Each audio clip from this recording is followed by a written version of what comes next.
최근 프랑스 올림픽에서 결승전을 치룬 한국의 국가대표 안세영 선수와 중국의 허빙자오 선수가 있습니다. 그중 중국의 허빙자오 선수가 비록 경기는 졌지만 한국에 오히려 감사하다고 사연을 보내오셨는데요. 사연 시작합니다.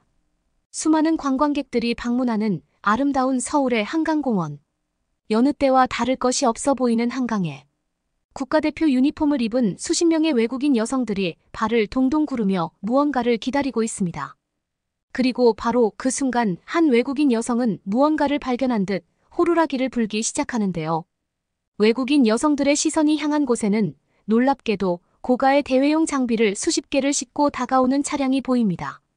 하지만 차량을 발견한 외국인 여성들은 갑자기 머리를 감싸쥐고는 말이 되지 않는다며 분이 풀리지 않는 듯 눈물마저 흘리는데요. 과연 한국을 방문한 배드민턴 국가대표팀 외국인 여성들은 한국에서 무슨 일을 겪은 것일까요? 감동의 모든 것 애청자 여러분. 영상 시작 전 좋아요와 불우이웃을 위해 끝까지 시청 부탁드립니다. 안녕하세요. 저는 중국의 배드민턴 국가대표팀의 선수 허빙자오라고 합니다. 저는 프랑스에서 열리는 배드민턴 올림픽 대회에 참가하기 위해 신청서를 접수했었는데요. 하지만 저희 중국 배드민턴 대표팀에는 대회 직전까지 해결해야 할 큰 문제가 있었습니다. 일반적으로 배드민턴 대회는 참가국에서 배드민턴 장비와 셔틀콕, 생활용품 키트 등을 지원해 주지만 어째서인지 개최지인 프랑스에서는 선수 개인의 배드민턴을 가져오라는 요청을 전했고, 안타깝게도 저희 중국 대표팀은 최근 중국의 경제 상황이 대공황 직전까지 악화되면서 경제적인 문제로 인해 낡은 연습용 배드민턴을 제외하고는 여분의 배드민턴가 전혀 없던 상태였죠. 그런데 대회 참가를 포기해야 하나.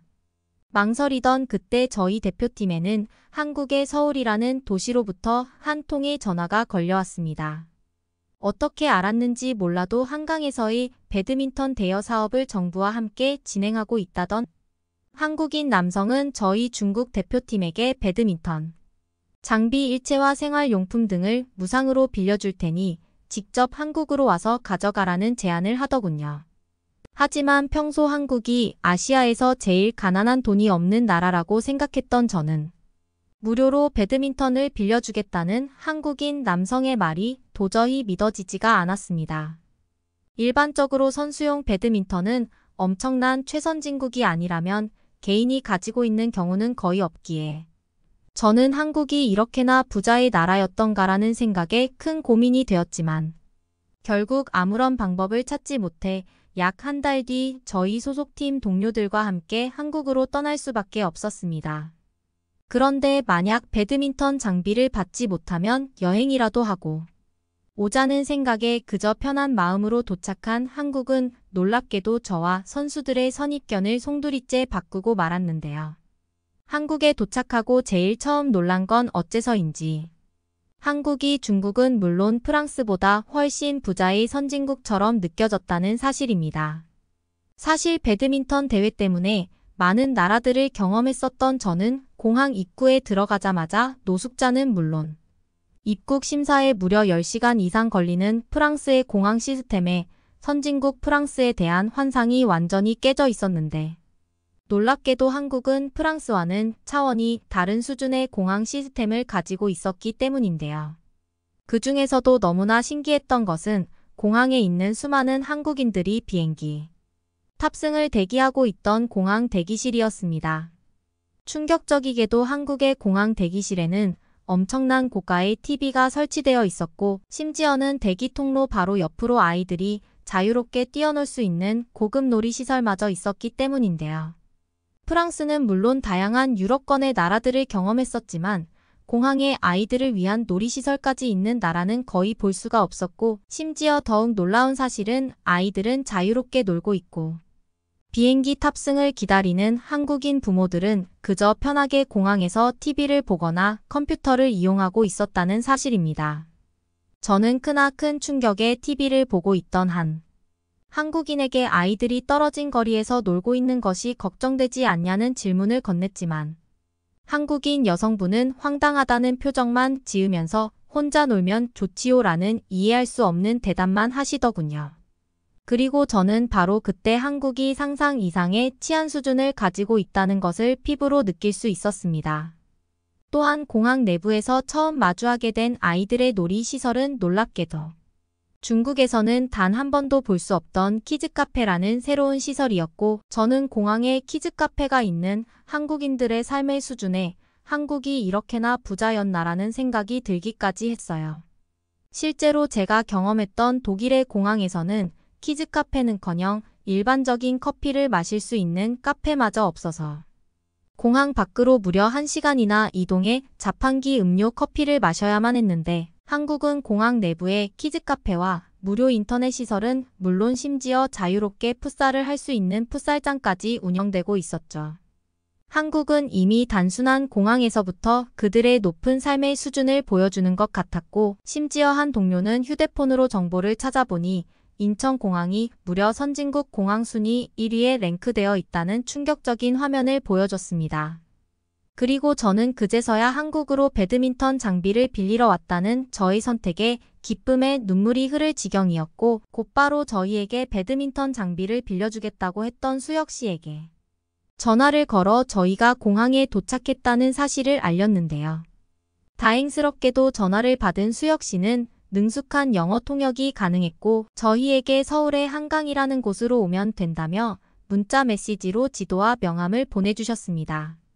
하지만 저와 동료 선수들은 배드민턴을 빌려야겠다는 생각보다는 다른 나라들과 차원이 다른 선진국 한국에서의 여행을 해보고 싶다는 계획이 먼저였기에 일단은 한국의 지하철을 타보기로 했어요. 사실 중국에서는 지하철이 사실상 없는 수준이라고 봐야 될 정도로 교통이 낙후되어 있어서 대부분의 지역들을 차로 이동해야만 했는데, 놀랍게도 한국은 지하철로 모든 도시에 이동이 가능했고 비용까지 저렴해서 빨리 경험해보고 싶었거든요. 그런데 동료들과 함께 지하철의 계단을 처음 내려간 순간 저는 눈앞에 펼쳐진 상황에 당황할 수밖에 없었습니다. 놀랍게도 한국의 지하철에는 무인으로 책을 빌릴 수 있는 마치 자판기처럼 생긴 엄청나게 큰 기계가 있었고, 실제로 기계 옆에는 다양한 한국인들이 커피를 마시며 테이블에서 책을 읽고 있었기 때문인데요. 상식적으로 생각해봐도 책이 가득 들어있는 이러한 기계는 중국이나 프랑스이었으면 곧바로 노숙자들에 의해 하루 만에 사라졌을 것인데, 신기하게도 한국인들은 기계를 훔쳐가기는커녕 그 내부의 책조차 훔쳐가지 않고 있었습니다. 또한 너무나 신기했던 사실은 책을 빌리고 반납하는 것에도 직원의 도움이 전혀 필요 없는 디지털 센서 시스템으로 모든 것이 무인으로 가능했다는 사실인데요.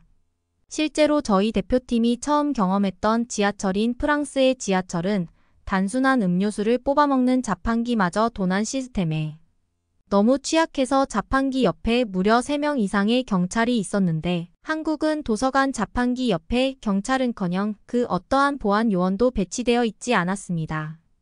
혹시 모를 상황을 대비해 어느 정도 한국말을 배워왔던 동료 선수 치아오는 한국에서는 이러한 시설을 스마트 도서관이라고 부르고 있는 것 같다면서 심지어 신용카드 결제로 책을 빌리는 것이 가능하다고 했고, 놀랍게도 책을 다시 반납하면 결제되었던 돈을 일부 돌려준다는 충격적인 설명을 해주더군요.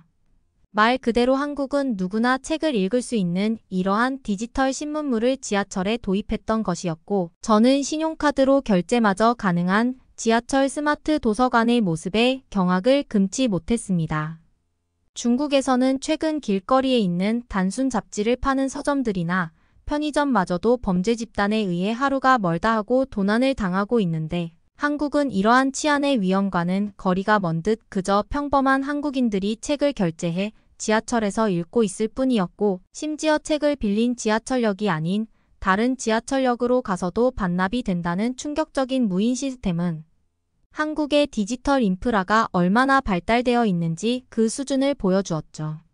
저는 곧바로 한국의 스마트 도서관을 동영상으로 찍어 저희 SNS 계정에 올려보았고, 실제로 중국에 있는 수많은 지인들은 한국의 지하철 스마트 도서관을 보고는 어떻게 이런 시스템이 가능하냐면서 신용카드 결제부터 책을 훔쳐가는 사람이 없다는 것까지 하나하나 전부 놀라워하는 반응을 보였습니다. 한국인들에게는 그저 평범한 스마트 도서관에 불과했으나 이러한 시스템을 처음 겪은 저와 같은 중국 국민들에게는 놀라움의 연속이나 다름없었죠. 때마침 저는 스마트 도서관을 이용해 책을 빌리려던 한국인 학생에게 혹시 책을 훔쳐가는 사람은 본 적이 없냐는 질문을 휴대폰 번역기로 건넸고 제 질문을 들은 한국인 학생은 그런 사람은 단 한 번도 본 적이 없다면서 항상 지하철을 타고 갈 때마다 여기서 책을 빌려 읽고 있다는 믿기 힘든 답변을 하더군요. 그저 가난한 나라라고만 생각했던 한국은 이미 중국과 프랑스의 생활 편의시설을 한참이나 뛰어넘은 것 같았고 저는 곧바로 동료들과 함께 영어로 번역되어 있는 책을 한 권 빌린 뒤 서울로 향하는 지하철에 탑승했습니다.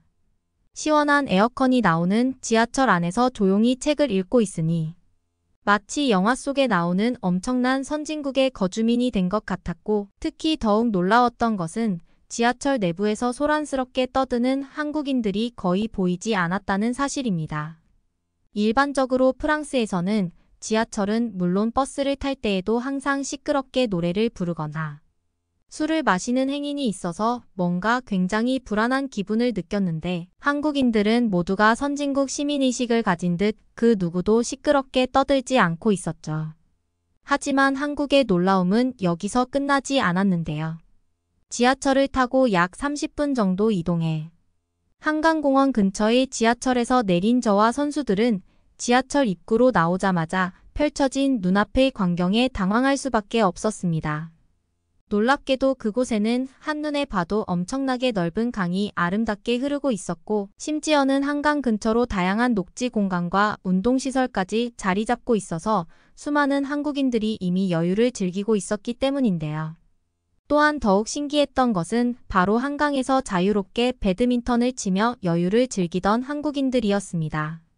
사실 저희 팀이 소속되어 있는 중국에서는 배드민턴 연습을 한번 하려면 엄청난 크기의 강만 있을 뿐 아무런 인프라 시설이 없는 중국의 최외곽 지역으로 이동해야만 했는데 놀랍게도 한국은 이러한 배드민턴을 치며 즐길 수 있는 한강공원인 인프라가 도심 한복판에 있었기 때문인데요. 간단히 생각해봐도 도심 근처에서 일을 하다가 10분 정도만 걸어오면 곧바로 한강에서 배드민턴을 칠 수 있는 상황이었고 저와 선수들은 이러한 편리한 한국의 녹지 공간, 인프라 시설에 한국이 이렇게 살기 좋은 나라였구나라는 뒤늦은 후회가 되기도 했습니다.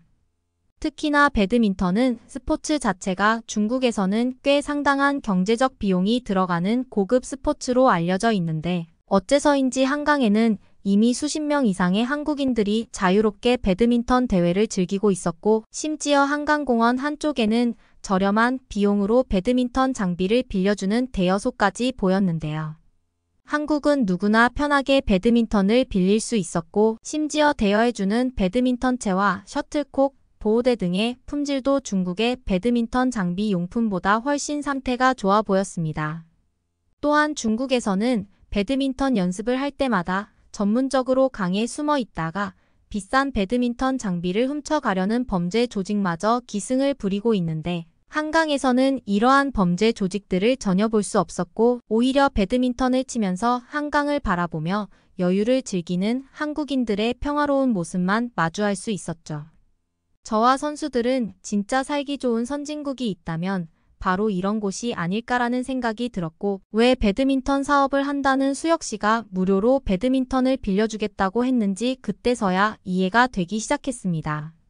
중국 국민에게는 한 달치 월급을 모아야만 배드민턴 장비 일체를 빌릴 수 있는 가난한 수준이었지만 경제 선진국 한국인들에게는 마음만 먹으면 언제나 한강을 보며 배드민턴을 칠 수 있는 경제적 수준을 갖추고 있었고 저는 이때부터 한국에서 살아가는 한국인들이 부러워지기 시작했어요. 실제로 한강에는 일반인 배드민턴 장비뿐만 아니라 선수용 고급 배드민턴 장비 일체까지 대여를 해주고 있었고 저와 선수들은 이러한 배드민턴들을 자유롭게 빌릴 수 있는 한국인들의 삶에 큰 충격을 받고 말았죠. 그 후 저희 대표팀은 배드민턴을 무료로 대여해주겠다던 수혁 씨와도 만날 수 있었습니다. 수혁 씨는 5년 전까지 자신도 배드민턴 선수로 활동했다면서 저희 대표팀에게 무료로 대회용 배드민턴 장비를 빌려주겠다고 했고, 그 대신 한강에 배드민턴을 칠 수 있는 한강공원에 대해 많은 외국인들에게 알릴 수 있도록 홍보 게시물을 올려달라는 제안을 하더군요. 이미 지하철에 스마트 도서관 게시물을 올렸던 저는 너무나 흔쾌히 제안을 받아들였고, 그 후 수혁 씨의 또 다른 제안으로 한강공원에서 실제 배드민턴을 치는 체험을 해보기도 했습니다. 매번 아무런 경치가 없는 중국의 배드민턴 연습 환경과 달리 한국은 한강 한복판에서 배드민턴을 치다가 휴식을 할 때 주위를 보니 너무나 멋진 서울의 모습이 한눈에 들어왔고, 저는 그때부터 한국에서 살고 싶다는 생각이 들기 시작했어요. 약 1시간 정도의 짧은 배드민턴 연습을 즐긴 후 저는 중국에서와 똑같이 그저 수건으로 몸을 닦고 옷을 갈아입으려고 했는데, 갑자기 수혁 씨가 저를 보더니 당황한 표정을 짓더군요. 놀랍게도 수혁 씨는 한강공원 근처에 간단한 샤워를 할 수 있는 샤워 시설이 있다는 믿을 수 없는 설명을 이어나갔고, 실제 수혁 씨의 안내를 따라 도착한 그곳에는 샤워를 할 수 있는 간이 샤워시설 건물이 자리 잡고 있었습니다. 중국에서는 이러한 생활편의 시설이 없어서 항상 수건으로 몸을 닦고 비바람을 맞으며 다시 집으로 돌아와야만 했는데, 한국에서는 굳이 그럴 필요조차 없는 편리한 인프라가 이미 조성되어 있던 것이죠. 심지어 한강 한복판에서 따뜻한 물까지 나오는 샤워시설은 저와 선수들에게는 꿈만 같은 공간이었고, 한국에서 평생 배드민턴 연습을 할 수만 있다면 무엇이든 희생할 수 있을 것 같았습니다. 또한 저녁이 되자 한강의 더욱 멋진 모습이 눈에 들어오기 시작했는데요. 늦은 시간이 되었음에도 이상하게도 한강에는 더욱 많은 한국인들이 늘어만 갔고, 당황하는 저의 모습에 수혁 씨는 한국은 치안이 굉장히 안전해서 이처럼 야경을 즐기기 위해 밤늦게 한강으로 나오는 한국인들이 매우 많다며 저에게도 야외 캠핑용 의자와 테이블을 건네주었습니다. 중국에서는 저녁 시간이 되면 사실상 범죄 조직들이 길거리를 돌아다니면서 가게 상인들에게 수금을 걷는 것이 일상이기에 저녁에 돌아다니면 무조건적인 피해를 보게 되는데, 한국에서는 이런 위험한 상황 자체가 발생하지도 않았고 돈을 뜯어가는 범죄 조직마저 전혀 볼 수 없었죠. 그저 편하게 한강에 앉아 야경을 즐기니 이러한 여유가 평범한 일상인 한국인들의 삶이 너무나 부러웠고, 그건 저뿐만이 아닌 다른 동료 선수들도 마찬가지였습니다. 한국에서의 짧은 일주일의 휴가를 즐긴 저희 대표팀은 그 후 곧바로 대회 참가를 위해 프랑스로 향했고, 수혁 씨가 빌려준 배드민턴으로 대회 경기에도 무사히 참석할 수 있었죠. 물론 대회 결과는 결승전에서 한국의 안세영 선수에게 패하면서 안타까운 결과였지만, 저희 팀 선수들은 경기 결과 대신 한국이라는 나라를 알게 되었다는 사실에 더욱 큰 뿌듯함을 느끼게 되었는데요. 프랑스 올림픽이 끝난 뒤 선수단 전체의 휴가를 한국으로 가는 것은 어떻겠냐는 저희 제안에 중국 배드민턴 대표팀 협회에서도 한국에서의 배드민턴 장비 대여건으로 인해 흔쾌히 받아들였고, 저와 선수들은 마음 편하게 한국에서의 관광을 하게 될 날만을 기다리며 오늘도 한강 야경의 모습을 떠올리고 있습니다. 프랑스 올림픽이 끝나면 서울의 어디를 구경하면 좋을지 추천 부탁드려요.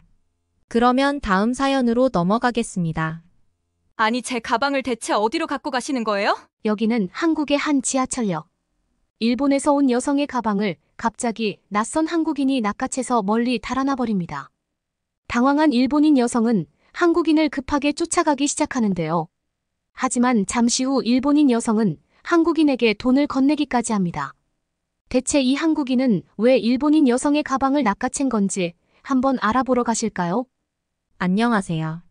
저는 일본에서 여행 가이드로 활동하고 있는 메구리라고 합니다. 제가 하나 자부심을 갖고 있는 게 있는데 바로 여행사에서 우수 직원으로 평가받고 있다는 거예요. 사실 이런 인정을 받기까지는 남모르는 노력이 있었답니다. 원래 저는 중국어만 할 줄 알았지 한국어는 낯설기만 했거든요. 그런데 어느 날 아무 생각 없이 넷플릭스를 켜고 아무거나 눌렀었는데 그게 바로 한국 드라마였어요. 자막을 켜고 아무 생각 없이 보기 시작했는데 어느 순간 푹 빠져들게 되었죠. 그때는 자막 없이 내용을 이해하기 힘들었어요. 그런데 어느 순간 문득 한국어를 배워서 자막 없이 보는 건 어떨까라는 생각이 들더라고요. 그래서 옛날부터 언어를 배우는데 흥미가 있었고, 최근에 따로 배우고 있는 언어가 없었던 저는 자연스럽게 한국어를 공부하게 되었답니다. 그렇게 막상 한글을 공부하다 보니 신기한 점을 발견했어요. 사실 일본어랑 중국어는 조금 다르긴 해도 한자를 공유하잖아요. 그래서 나름 쉽게 중국어를 배웠다고 생각하는데, 한글을 배울 때 한자를 잘 아는 거랑 전혀 상관이 없는 거 있죠. 한국어의 이런 특징을 알게 되고부터 중국어보다 어려울 수도 있겠다 싶어서 걱정했는데, 걱정과는 달리 공부하면 할수록 한글이 중국어나 일본어보다 외울 게 훨씬 적더라고요. 게다가 글자 모양도 독특하고 재미있어서 공부하는 재미가 있었고요. 열심히 파고들다 보니 자연스럽게 한국어로 대화를 나눌 수 있는 수준이 되었답니다. 근데 제가 이때 공부한 한국어가 갑자기 빛을 발하는 날이 오게 되었죠. 요즘 다들 아시겠지만 일본 여행업계의 변화의 바람이 아주 크게 불고 있어요. 왜냐하면 엔화 환율이 크게 떨어지면서 다른 나라에서 오시는 해외 관광객들이 엄청 많아졌거든요. 특히 한국에서 오시는 관광객이 눈에 띄게 늘어났어요. 그러다 보니 여행사에서는 자연스럽게 한국어를 쓸 줄 아는 직원이 절실해졌죠. 마침 회사에서 한국어를 할 줄 아는 유일한 직원이 저였기 때문에 어쩌다 보니 한국인 관광객을 전담하느라 바빠지게 되었답니다. 그렇게 정신없이 한국인 관광객들을 안내하면서 깨달은 점이 있어요. 바로 한국인 관광객들은 중국인 관광객들과는 확연히 다른 모습을 보인다는 거였죠. 심지어 제가 가이드 일을 처음 시작했을 때부터 그 차이는 눈에 띌 정도였답니다. 일단 공항에 관광객을 마중 나가게 되면 그때부터 상황이 극명하게 갈려요. 중국인 관광객들은 모이라고 해도 좀처럼 한 곳에 모이질 않는답니다. 각자 흩어져서 돌아다니니 하나하나 찾아다녀야 하는 거죠. 이런 바람에 일정이 자꾸 지체되곤 했어요. 시간 내에 소화해야 하는 일정이 있는데 이리저리 뛰어다니느라 진이 빠질 수밖에 없었죠. 그런데 신기하게도 한국인 관광객들은 달랐어요. 공항에 도착하면 먼저 온 사람들이 알아서 모인 채로 저를 기다려 주시더라고요. 마치 약속이나 한 듯이 말이죠. 이 덕분에 저는 시간에 쫓기지 않고 여유롭게 일정을 진행할 수 있었어요. 한국인 관광객들과 편안한 분위기에서 대화를 나누는 재미도 쏠쏠했죠. 중국인 관광객들을 모시고 다닐 때면 종종 황당한 상황도 마주치곤 하는데요. 중국인 관광객들은 가이드의 동의 없이 갑자기 무단이탈을 하는 경우가 비일비재해요. 혹시 어디서 사고라도 난 건 아닌지 걱정이 돼서 주위를 샅샅이 찾아보면 민가의 허락도 없이 들어가서 사진을 찍고 있더라고요. 그래서 현지인들의 일상을 방해하면 안 된다고 타일러 보면 되레 큰 소리를 치면서 화를 내는 거 있죠. 여행지로 데려온 게 아니면 왜 이런 곳에 자기를 데리고 왔냐며 손가락질까지 하는 걸 보면 어이가 없어서 정말 버리고 가고 싶더라고요. 하지만 한국인 관광객들은 그런 법이 단 한 번도 없었죠. 제가 앞장서서 이끌면 모두들 질서정연하게 줄을 서서 따라와 주세요. 중간에 다른 곳으로 이탈하는 사람도 없고 묵묵히 일정에 따라주니 마음이 참 편하답니다. 한국 분들은 이렇게 좋은 분들이 많아서 저도 모르게 더 많은 이야기를 들려드리고 싶어져요. 저도 사람이다 보니 당연한 거겠죠. 그나저나 제가 일본에서 여행 가이드로 일하면서 가장 자부심을 느끼는 부분이 있어요. 바로 일본의 길거리가 언제나 깨끗하다는 거죠. 다른 나라와 다르게 일본은 어디를 가나 쓰레기 하나 찾아보기 힘들거든요. 그런데 중국인 관광객들을 모시고 다닐 때면 난감한 상황이 종종 벌어져요.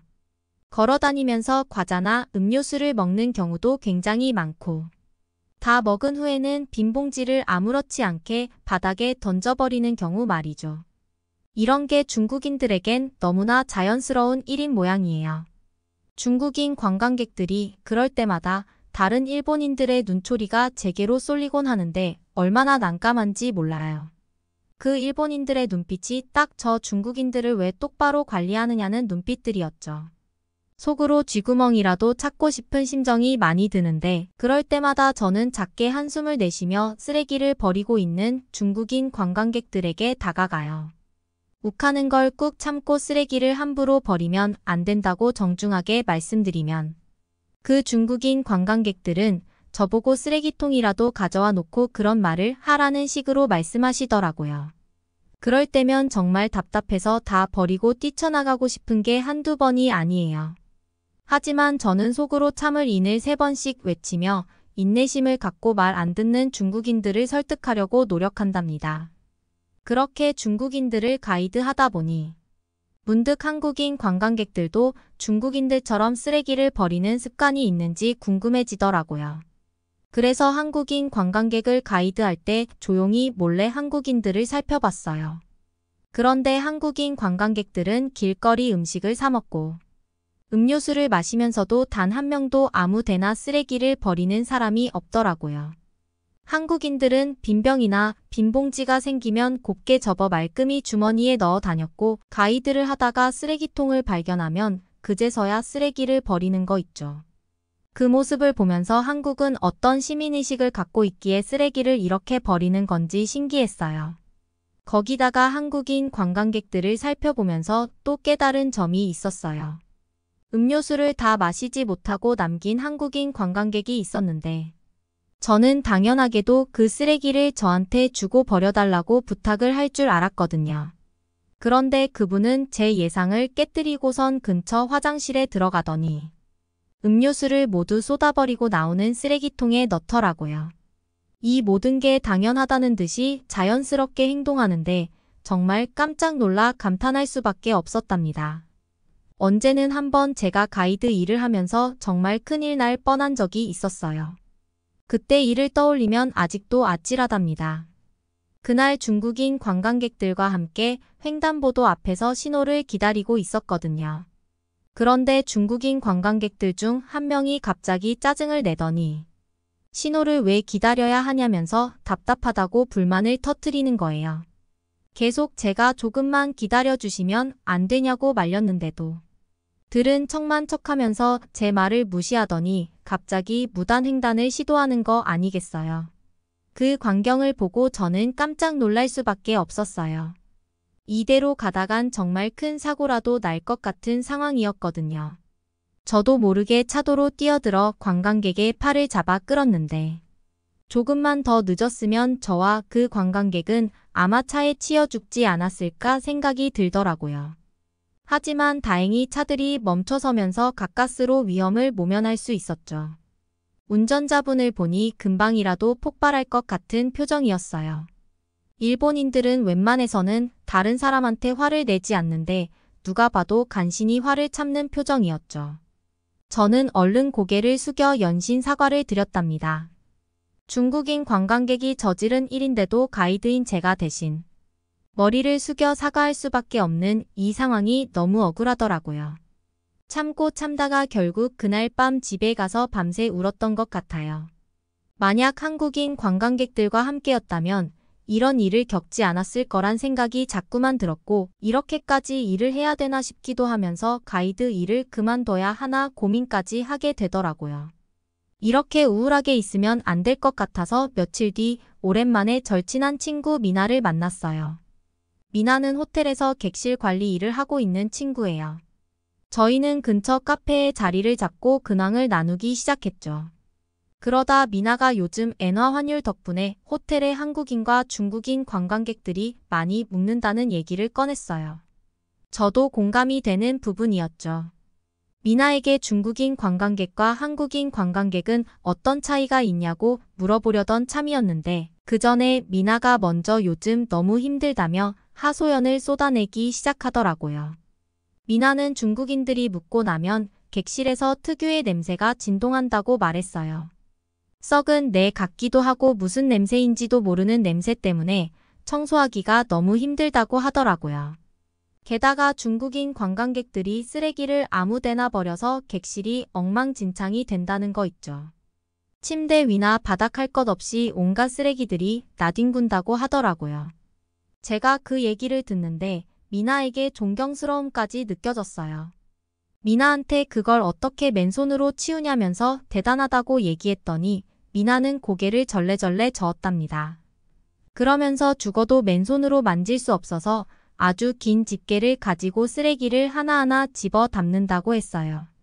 미나의 말을 들으면서 바로 상상이 되었던 저는 바로 윽하면서 눈살을 찌푸렸죠. 덧붙여 미나는 중국인들의 행동에 대해서도 하소연을 늘어놓았어요.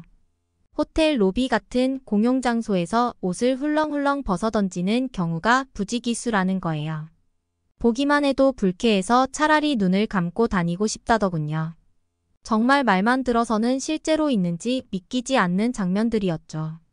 그 얘기를 듣자마자 저는 바로 미나의 등을 토닥이며 위로를 건넸답니다. 저도 미나 못지않게 중국인들의 진상짓을 겪었고 피해를 본 게 한두 번이 아니었으니 말이에요. 미나는 저의 위로에 웃으면서 그에 반해서 한국인 관광객들은 중국인 관광객들과 비교했을 때 전혀 딴판이라는 거 있죠. 마치 객실을 쓰지 않은 것처럼 깨끗하게 정돈해 놓고 가는 경우가 태반이라고 했어요. 심지어 객실에서 한 오리의 머리카락도 찾아보기 힘들 정도로 깔끔하다는데 한국인들이 그 정도였나 싶어 믿기지 않더라고요. 미나는 한국인들이 자기 옆으로 지나칠 때 몸에서 은은한 향기가 난다는 얘기도 했어요. 그래서인지 한국인들이 묵고 간 방에 들어서면 좋은 향기 덕분에 절로 기분이 좋아져 청소가 재밌다고 하더라고요. 이 얘기를 듣고 있자니 같은 아시아인들인데 어쩜 이렇게까지 차이가 날 수 있는 건지 신기하기까지 했죠.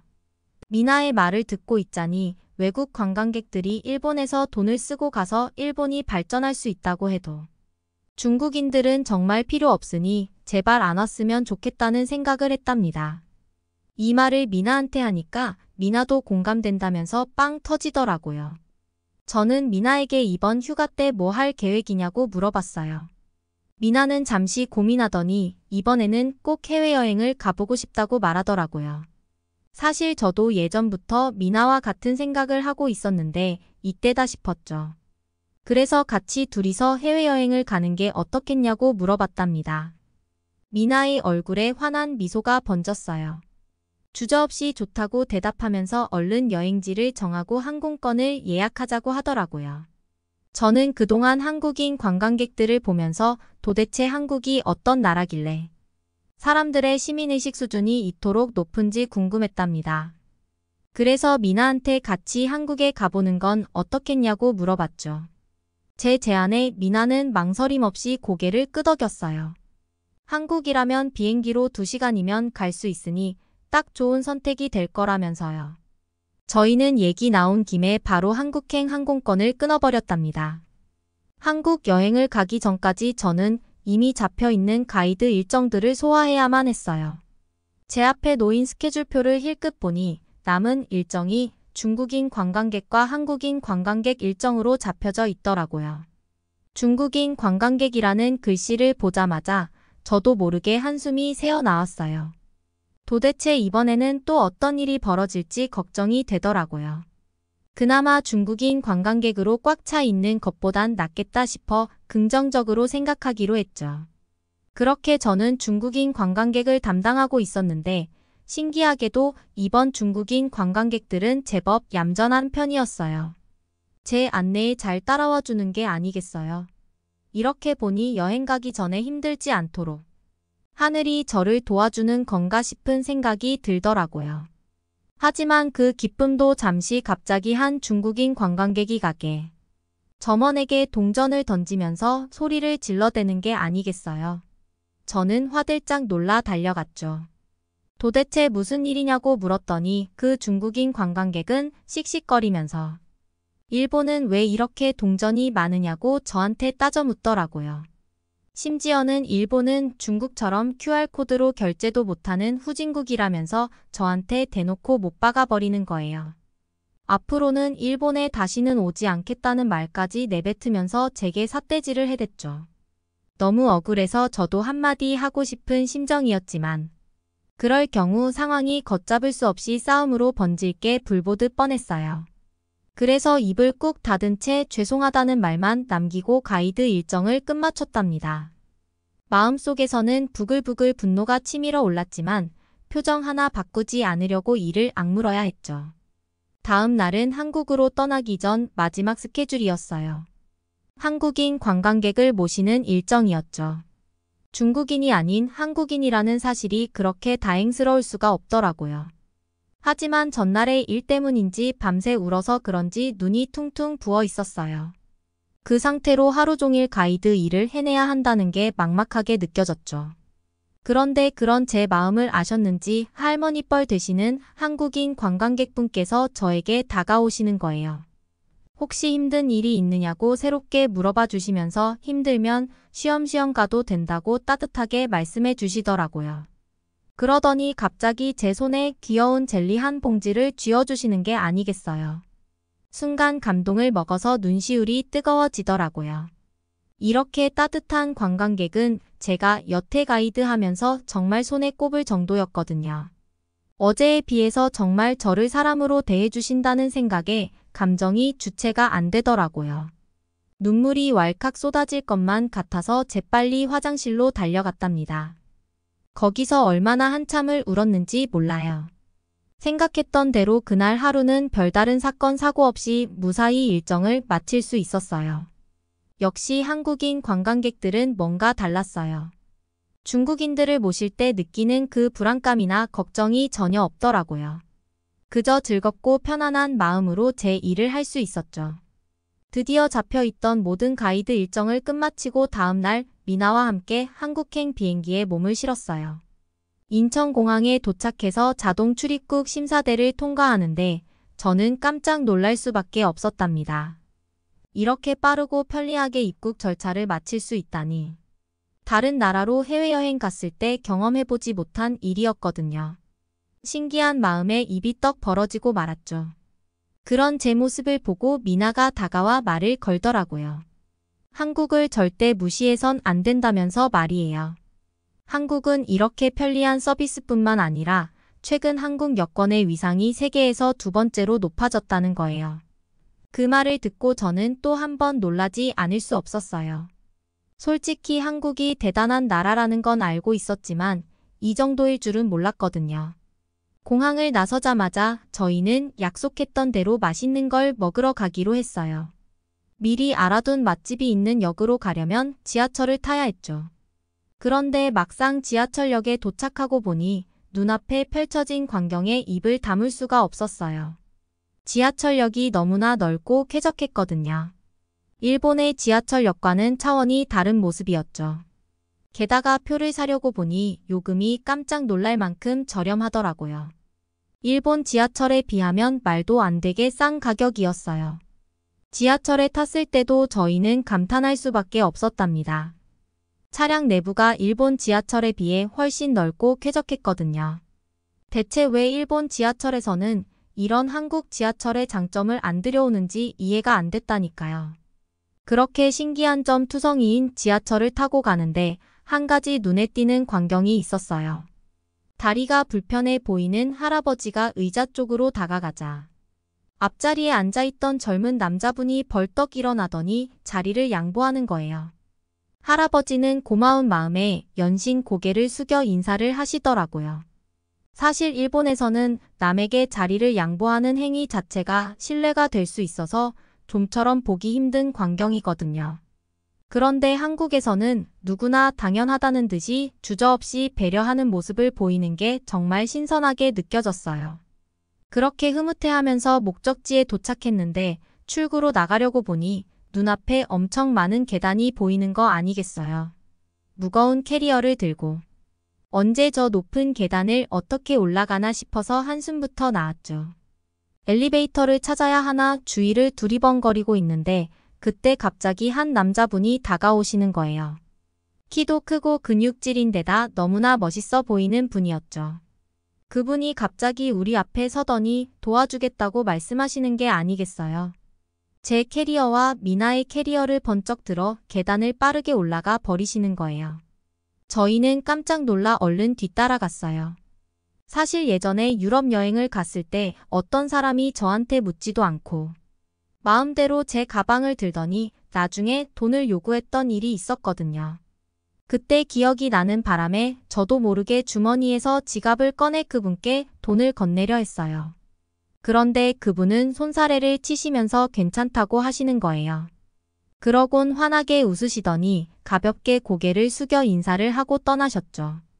아니, 한국 남자들은 어떻게 이렇게 쿨하고 멋있는 거죠. 저희는 그 모습에 반해서 어떻게 한국 남자를 만날 수 있는지에 대해서 한참을 떠들면서 걸었어요. 그리고 한국에 오길 잘했다는 생각을 했답니다.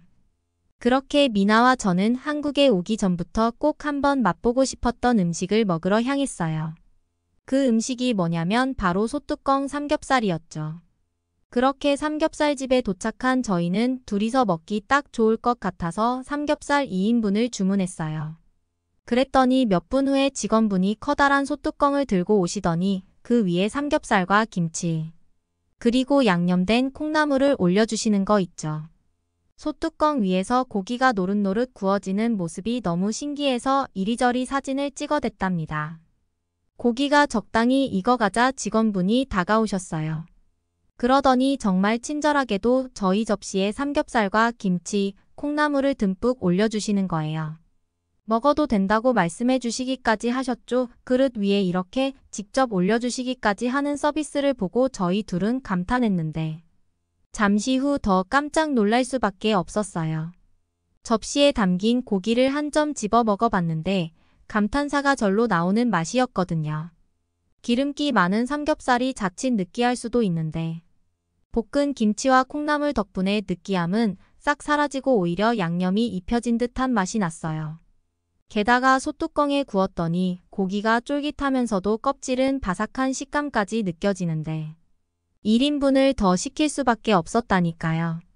저희는 그렇게 맛있는 식사를 즐기고 있는데 웬 시끄러운 무리가 가게로 들이닥치더라고요. 알고 보니 중국인 단체 관광객들이었죠.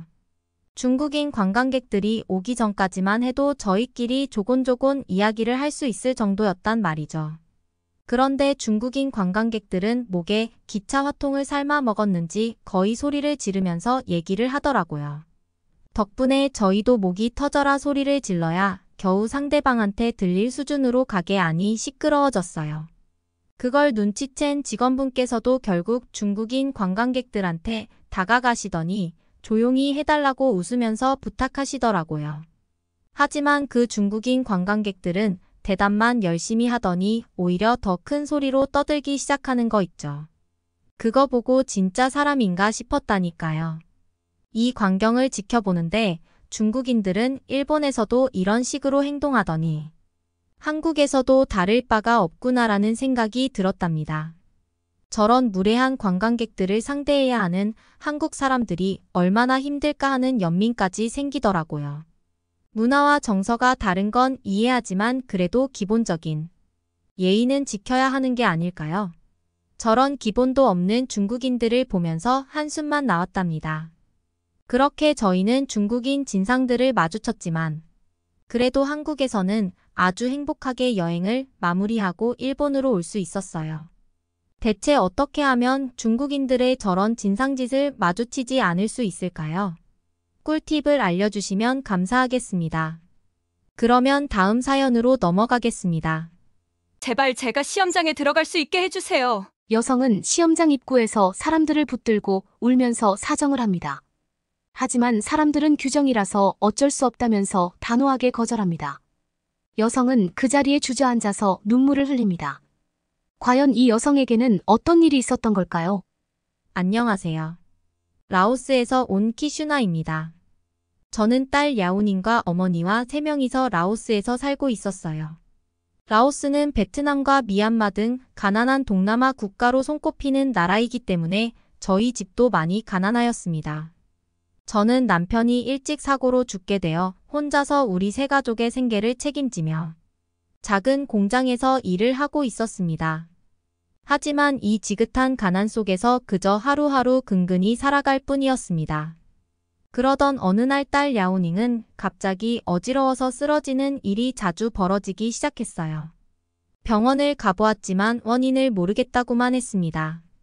정말 엄마로서 아이가 이렇게 아픈데 할 수 있는 게 없다는 게 너무 힘들었습니다. 수도의 큰 병원에 가보고 싶었지만 그럴 만한 돈이 없었습니다.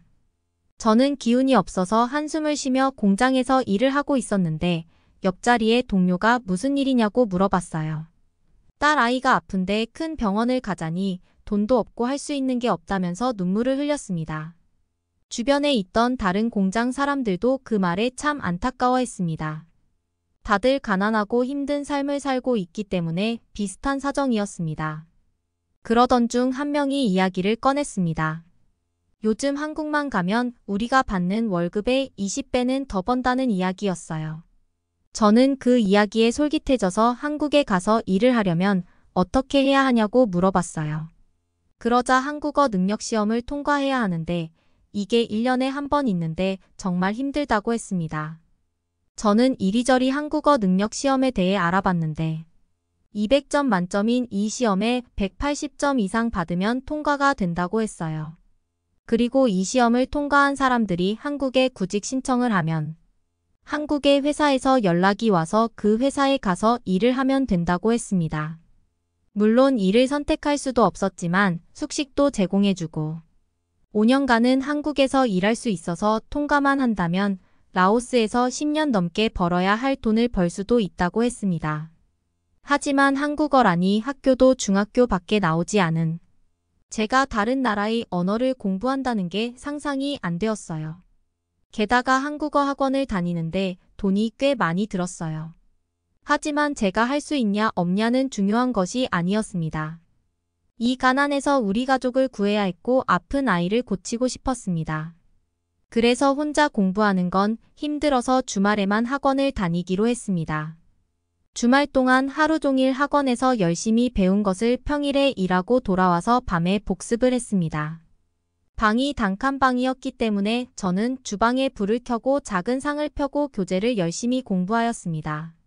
그리고 한국어를 익히기 위해서 종이에 한글로 물건의 이름을 적어서 여러 가지 물건 옆에 붙여놨어요. 실생활 속에서도 한글을 익히고 싶어서 그렇게 해놓았던 것입니다. 그렇게 열심히 한국어 공부를 하였고 6개월 후에 시험을 보러 가게 되었어요. 떨리는 마음으로 버스를 타고 시험장으로 향했습니다. 그리고 시험장으로 들어가려고 수험표와 신분증을 꺼내려고 하는데 저는 갑자기 눈앞이 캄캄해졌습니다. 분명 버스를 타기 전까지만 해도 있던 지갑이 없어진 것입니다. 저는 버스 정류장까지 다시 걸어가 봤지만 제 지갑은 어디에도 없었고 버스 안에서 소매치기를 당한 것 같았습니다. 그 안에 신분증과 수험증이 있었어요. 저는 시험장에 가서 제 사정을 이야기하면서 제발 시험을 보게 해달라고 사정을 하였습니다. 하지만 시험 관계자들은 사정은 딱하지만 어쩔 수 없다면서 돌아가라고 했습니다. 저는 너무 서러워서 길거리에 앉아서 눈물을 펑펑 흘렸습니다. 1년에 한 번밖에 없는 한국어 능력 시험이라서 이번 기회를 놓치면 1년을 더 기다려야 한다는 사실이 서러웠습니다. 저는 그렇게 시험장에 한 번 들어가 보지 못하고 터덜터덜 걸어서 집으로 돌아가야만 했습니다. 제가 집에 가서 소매치기를 당해서 시험을 못 봤다고 울자 딸 아이는 엄마를 꼭 안아주었어요. 아픈 아이가 저를 위로해주자 슬퍼하는 것도 사치라는 생각이 들었고 다시 열심히 한국어 공부에 매진하였습니다. 정말 이번이 마지막 기회라는 생각으로 낮에는 공장을 나가고 밤에는 밤새 한국어 공부를 하였습니다. 저는 다음 해에 다시 시험을 봤는데 점수를 받고선 믿을 수 없었습니다. 200점 만점 중 195점이라는 높은 점수를 받다니 정말 놀라고 행복했습니다. 딸과 어머니는 저를 축하해 주었어요. 그리고 한국 비자를 받은 후에 한국의 회사에서 저를 채용하겠다는 연락을 받았습니다. 드디어 꿈에 그리던 한국을 갈 수 있다는 사실이 믿을 수가 없었어요. 저는 짐을 챙겨서 가족들과 공항으로 향했습니다. 그곳에는 한국으로 떠나는 많은 라오스 사람들이 가족과 작별 인사를 하고 있었어요. 저는 딸 아이를 꼭 품에 안고선 엄마가 돈 많이 벌어오겠다고 말해줬어요. 어머니에게도 아이 잘 부탁하고 몸 건강히 잘 지내시라고 말씀드렸어요. 우리는 눈물을 흘리면서 이별을 슬퍼했습니다. 앞으로 5년 동안은 볼 수 없을 텐데 정말 잘 지내길 빌었습니다. 한국까지 직항이 없어서 다른 나라를 거쳐서 한국의 인천공항에 도착하였습니다. 한국이 좋다는 이야기는 들었지만 이렇게 좋을 줄은 상상도 못했어요. 공항도 너무 크고 반짝여서 이곳이 새로운 세상 같아 보였습니다. 정말 세련된 복장에 많은 나라 사람들이 공항에 있었고 화장실까지 우리 집 화장실보다 좋아 보였어요. 인천공항을 바라보는 것만으로 저는 한국에서의 생활이 너무 기대가 되었습니다. 제가 일하기로 한 회사에서 저를 데리러 오셨어요. 저뿐만 아니라 3명 정도의 라오스 사람들과 함께 저는 회사의 기숙사로 도착했습니다. 작은 방이었는데 침대와 옷장과 책장이 있었어요. 태어나서 처음으로 제 방을 가지게 되었다는 사실이 너무 놀라웠어요. 한국의 작은 회사에서 일을 하게 되었는데 제가 다니게 된 회사는 두루마리 휴지나 각 티슈 같은 걸 만드는 회사였습니다. 그 회사의 공장에서 기계로 일을 하는 업무였어요. 여러 가지 기계를 다루는 방법을 배웠고 저는 차근히 공장에 적응해 갔습니다. 아직 한국에 익숙하지 않았지만 기숙사가 있어서 그곳에서 먹고 자는 걸 다 했기 때문에 편했습니다. 하지만 한국 직원들은 저나 몇 명의 외국인 직원들을 좋아하지 않았습니다. 특히 공장장은 일부러 더 힘든 일을 저에게 하라고 했고 제대로 못하거나 한국말을 못 알아들으면 소리를 지르기도 했습니다. 낯선 나라에서 일을 한다는 게 참 많이 외롭다는 생각이 들었습니다. 그래도 제 통장에 찍히는 월급을 볼 때마다 이 돈을 모아서 우리 딸 병도 고치고 어머니도 편히 모실 수 있을 것이라는 희망이 생겼어요. 저는 200만 원의 월급을 받으면 170만 원은 모두 가족들에게 보냈습니다. 기숙사에서 숙식을 책임져줘서 돈을 많이 쓰지 않아도 되었습니다. 그래도 다행이라면 몇 개월이 지나고 제가 성실하게 일을 하자 한국 직원들하고도 조금씩 친해졌는데 한국 사람들이 외국인 직원이 들어왔다가 얼마 못 가서 다른 곳으로 가버리는 경우가 많아서 정을 주는 게 힘들었다고 말했어요. 친해지고 나니 한국 직원들이 의외로 정이 많아서 눈치를 보다가 공장장 몰래 제 일을 도와줬어요. 공장에는 다양한 사람들이 있었는데 그중에 한국 사람인데도 다른 한국 사람들과 잘 어울리지 않는 남자가 있었습니다. 언제나 혼자였고 묵묵히 일만 하는 사람이었는데 그 남자는 공장장 눈치를 안 보고 제가 무거운 걸 들고 가면 자신이 들어줬고 일도 많이 도와줬습니다. 그래서 저는 고마워서 음료수와 과자를 사온 날이면 그 사람에게도 주었어요. 남자는 처음에는 괜찮다고 했지만 외국인인 제가 용기를 내서 주는 거라는 걸 알았는지 고맙다면서 받아줬어요. 그러던 어느 날 제가 손이 기계에 베이는 일이 벌어졌어요. 저는 너무 놀라서 비명을 지르면서 피가 나는 손을 잡았습니다. 주위에서도 놀라서 저를 바라봤는데 재빠르게 그 남자는 제 다친 손을 자신의 옷으로 감싸고 병원으로 데려다 줬습니다. 정말 다행히도 몇 반을 꿰매는 걸로 치료를 할 수 있었습니다. 저는 그 남자분에게 너무 고맙다고 인사를 하였습니다. 그 남자의 이름은 이석주라는 사람이었는데 석주 씨는 별일 아니니까 너무 걱정 말고 손이 났는데 집중하라면서 무심하게 위로를 해줬습니다. 하지만 손이 나을 때까지 일을 할 수가 없었습니다. 그러자 공장장은 저에게 일을 못하면 월급을 줄 수 없다면서 쉬는 일수만큼 월급에서 제하겠다는 말을 했어요. 저는 제가 일을 안 하면 안 되기 때문에 그 말에 눈물을 흘렸습니다. 다른 한국 직원들은 못마땅하게 공장장을 바라봤지만 누구 하나 쉽게 뭐라고 하지 못했어요. 하지만 그때 갑자기 석주 씨가 우리의 곁으로 다가왔습니다. 공장에서 일하다가 손을 다쳤으면 산재 처리가 될 텐데 왜 그런 식으로 말하냐면서 설마 직원을 뽑아놓고 사대보험도 가입 안 해놓은 건 아니지 않을 거냐고 했어요. 그리고 그로 인해서 쉬게 되면 월급의 70%까지는 지급해야 한다면서 외국인이라서 잘 모른다고 일부러 그러는 거냐면서 차분하게 또박또박 말을 했습니다. 저는 늘 말도 없고 사람들과 어울리지도 않던 사람이 그렇게 말을 잘하는 모습에 놀랐고 저를 위해 나서줬다는 사실에 너무 고마웠습니다. 공장장은 석주 씨가 한국의 노동법에 대해서 이야기하면서 따지면서 사장님도 이걸 아시냐고 하자. 갑자기 당당하던 목소리가 줄어들더니 자신이 다시 한번 알아보겠다면서 도망을 가버렸습니다. 저는 석주 씨에게 또 신세를 졌다면서 너무 감사하다며 눈물을 흘렸습니다. 그 후로 외국인이라고 나쁘게 굴려는 사람들 때문에 걱정이 된다고 석주 씨는 저와 친하게 지내줬어요. 저는 왜 한국에 왔는지와 가족 사진을 보여주면서 제 딸 야오닝과 어머니의 생계를 책임져야 하는 이야기를 했어요. 그 이야기를 듣더니 석주 씨는 너무 놀라했고 정말 대단하다면서 여자 혼자 몸으로 이렇게 먼 타국에서 열심히 사는 모습이 멋지다고 말해줬어요. 저는 석주 씨에 대해서도 물어봤는데 이 공장에서 일한 지 10년이 넘었고 사람들이랑 이야기하는 게 조금 힘들다면서 어색하게 웃었어요. 그리고 자신은 어려서 보육원에서 살다가 20살에 보육원을 나와서 혼자 살고 있다고 해서 저는 혼자서 살아오느라 외로웠을 이 남자가 너무 안타까웠습니다. 우리는 서로에 대해 이야기를 하다가 서로에게 호감을 가지게 되었어요. 그래서 우리는 주말에 데이트를 하였어요. 저는 한국에 익숙하지 않았기 때문에 석주 씨랑 많은 곳을 구경했어요. 한국은 정말 좋은 나라였어요. 높은 건물과 많은 사람들, 그리고 너무 안전한 나라였습니다. 그러던 어느 날 라오스에서 어머니에게 전화가 왔어요. 또 랴오닝이 학교에 갔다가 쓰러졌다는 것이에요. 제가 그동안 월급을 받으면 대부분 집으로 보내고 있어서 이번에는 그 돈으로 큰 병원을 다녀왔다고 했어요. 하지만 라오스의 병원에서는 원인을 알 수 없다는 말만 했다고 했습니다.